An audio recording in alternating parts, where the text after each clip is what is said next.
What is happening, everybody? Welcome along. I said I would jump on late tonight and just do a recap of day 2 at Cheltenham and preview day 3 instead of waiting for the morning. I just knocked this out tonight. What a day we've seen again at Cheltenham. Wish I was there today instead of yesterday. Well, no, I wish I was there both days. But look, there's definitely, I don't care what anybody said, there's definitely somebody looking down on let's see who's in here. Anyway, we're going to kick on. We'll recap day 2, preview day 3. We've some big prize selections ready for day 3. But we kicked off today with the Turners Novices Grade 1. Our selection, Final Man, was in third, but we've seen a good one here with the new line, Dan and Harry Skelton combined here in the colours of JP McManus. Definitely a horse for the future, and can't see what he does next year. Then we went to a second Grade 1 of the day. This is the Brown Advisory over 3 miles, and the outsider for Willie Mullins, Lecky Watson, given a great ride by Sean O'Keefe. Hosed up by 4 lengths, beating Stellar Story back in second. Then we went to the first handicap of the day, and another outsider for Willie Mullins, this time with Danny taking him out. Jimmy Desai, 16-1, wins by 3 lengths going away. The cross country race then, I didn't advise anyone to have a bet in it, but we selected Stump Down. He won a 5-2. He absolutely hosed up Keith Dunham, who's a maestro around this course. If there's anyone, he think he's made history now, the most winning jockey in the cross country race. And then we went to the main event. This was the Queen Mother Champion Chase, and if there's ever you believe in anything or don't believe in anything, there was definitely a spirit riding here today, and that was Michael O'Sullivan. We see Marine National, and the horse he won, his very first Cheltenham Festival winner on the Supreme Novices back in 2023, winning by 18 lengths with Sean Flanagan, who we had on the podcast here on Sunday night. So fair play to Sean and the team, but it was definitely a spirit riding with Marine National today, and it was fantastic to see. And then straight after that, we seen Jazzy Matty, the horse that Michael O'Sullivan partnered to have 2 winners on the day back in 2023, winning. Look, there is no words. It's very hard to put it in, but there was definitely a spirit there today. And Keane Collins had his first winner as a trainer with Jazzy Matty, this time Danny Gilligan taking them out. We went into the bumper, and my selection, Bambino Fever, I was sweet on this horse for the last couple of weeks. Jolly Town, I was hoping would keep the ride, did so, and look what it meant to her passing the line in front. And that was an absolutely fantastic performance by Bambino Fever. Really looking forward to this horse next year when it goes hurdling. And absolutely hose up, supported on the day 4-1 from 7-1. Big price odds back in second and third, but we're going to go straight into day 3's action, and I'm really looking forward to it. We're halfway through the festival. The best is yet to come, especially on Friday, but we're going to worry about tomorrow first, which is Thursday. You probably won't see this till tomorrow anyway. So today's action, which is Thursday, day 3, we're going to kick on again. Same start, 1:20. This time we're going to go with the Mayor's Novices Hurdle, Grade 2. Over 2 miles. It's a stacked field. This is actually going to be some race, I think, on paper. We're very short one here with 6.5 and 5-2, but the one that's getting smashed up is Galileo Dame for Joseph O'Brien. I have been so sweet on this Galileo Gold 4-year-old. She's in off 10-8. I advised her at 8-1 about a week and a half ago. She's 7-2 now. Joseph O'Brien, JJ Slevin, the eye catcher at the Dublin Racing Festival. I fancied her out of the way if she went for the Triumph. She's gone here. I actually think this could be as tough as a race as a Triumph to win, but she's in off at 10-8. Yeah, I'm hoping that we get it right here and kick off the day. I'm lucky enough to be on at 8-1. She's very short now at 7-2, but when they put down the money like this, they very rarely get it wrong, and I think this one has definitely got an engine. So the Galileo Dame in the opener. Then we're going to go straight to the 2 mile 4 Jack Richards Novice Limited Handicap Chase. 20 runners declared. It's a minefield this, but I'm going to go one at massive odds here. Willie Mullins, Sean O'Keefe combined with an outsider today, and I think O'More Park here 40-1 can outrun its odds. I actually was watching this race in Gorn, looked like it was going to win in Gorn the last day, and I just think coming in here, plenty of cover, strong pace.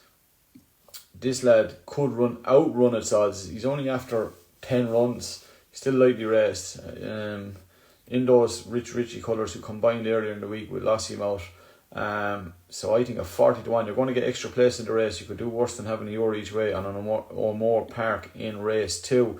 Then the third race on the card is the Pertemps Network Final Handicap Hurdle, just short of the 3 miles, and 24 runners declared here. A minefield, but I think I spotted one the other day, 12 to 1 now. Jack Kennedy's meant to take the ride here for Gordon Illett, but he stood himself down today after that fall, so we're not too sure if he will take the mount. But anyone that Gordon puts up will be willing and able to take over. Pater Merchant, fourth to last day around Naas, beaten 7 1/4 lengths by Will the Wise. Made a lot of ground up and met one of the fences or the hurdles wrong, and just I think hampered his chance on heavy ground. Couldn't come back from that. Was still only beaten 7 1/4 lengths from that Will the Wise, who reopposes here, but at 12 or 14 to 1, and you are going to get those extra places on nicer ground. I think this lad have all the attributes to definitely fill the frame and maybe come away to win. That is Pater Marchant in race 3. Then we're going to go to the 320. This is the Ryanair chase, and this looks like to be a cracking contest. 2.5 miles, 9 runners declared here and in here. So again, we've got the each way plays in here. Factor File is short. Look, I think he's probably the best horse in the race, up and comer, but he could be after a couple of hard races. Mark Walsh, JP McManus, Willie Mullins. 5 to 4, just a little bit short for me. Look, I'm not saying he's probably looks to be on paper the horse with the most improved and in it, but I'm going to go at one here at a price. Jungle Boogie for Henry de Bromhead, Danny Mullins combined here in the colours American Denmark. Very impressed with this lad. I know he's an 11-year-old, but he's very lightly raced. He's had his problems, but the last day at Ascot, I just thought he was very, very good. And Danny Mullins, he's riding with confidence after banging in that winner today. And at 12 to 1, you're going to get the 3 places. I think you could do worse than putting Jungle Boogie in a little each way, Lucky 15 or something like that. The only thing is, Darrow O'Keefe, I'd imagine, had the choice after Rachel and goes with Heartwood. So that could be one to take note of as well. So maybe even splitting your stake and do a euro each way on both of them, Heartwood and Jungle Boogie. But Jungle Boogie is my main fancy here each way in the Ryanair. Then we're going to go to the feature race, the Stairs Hurdle, another folklore race. 15 declared. Look, I napped Teofu last year 2 or 3 weeks out from the festival at bigger odds than what he SP'd at. But I think he's going down the same route, albeit he got beaten the Hattons Grace this year. But he got beat by Lossymouth. Lossymouth absolutely hacked up. So people are saying he hasn't run since that day. But that was the same route he went down last year. I think that, like, the Stairs, they tend to be more straightforward, more relaxed. And I think, Teofu, Gordon Elliott, Jack Kennedy, will he be back to take the ride? If he is, he's definitely going to be back to take this lad. I think this lad will get the job done and become a 2-time winner of the Stairs Hurdle. The one I can see outrunning his odds, though, is from a very, very shrewd operation. Rocky's Diamond for Declan Queally, Shane Fitzgerald combining. Won the Galway Hurdle the last day in Gorn, albeit on different ground. But I think, look, I don't think a 5-year-old's ever won the race. He is a 5-year-old, but at 25 to 1, first 3 or 4, one for the each way, look 15 as well. Rocky's Diamond, definitely my each way play in the race. I think Teofu wins. He's my main selection, but Rocky's Diamond for a little each way play as well in the Stairs Hurdle. Then we're going to go to the penultimate race on day 3, and that is the plate. The handicap chase over 2.5 miles, 21 runners declared here. Very sweet on one here that I actually napped each way last year, and Park the Roo for Gavin Cromwell.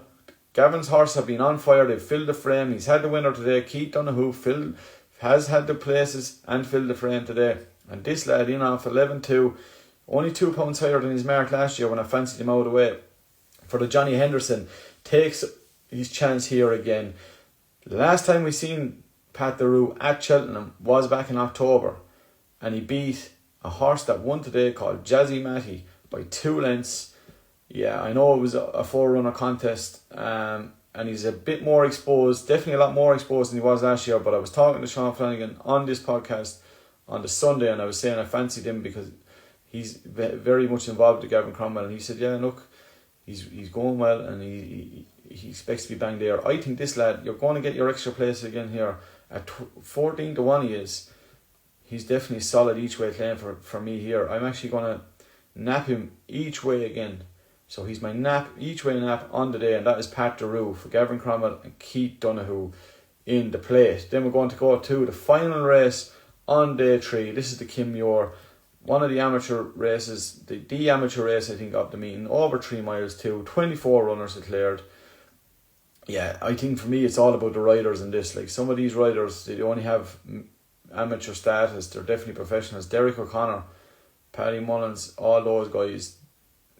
Harry Swantek gets a ride here and one for Gordon Elliott. Hope that runs well. But I'm going to go for one that I fancied at the start of the week, and I thought it was their best chance at these Piney and Silks getting a winner, and that is 9 Grace of Barry O'Connor. Barry's had 2 runners in the week, second in the Supreme, won the champion chase today with that horse, Marine National, but I fancy 9 Graces each way. Finney Maguire, this lad is some rider. He is, because he's Mr. beside his name, doesn't mean anything, because if he was able to do the weights, Finney Maguire would be one of the top riders in the country. I think he's a fantastic amateur, but he's a great jockey.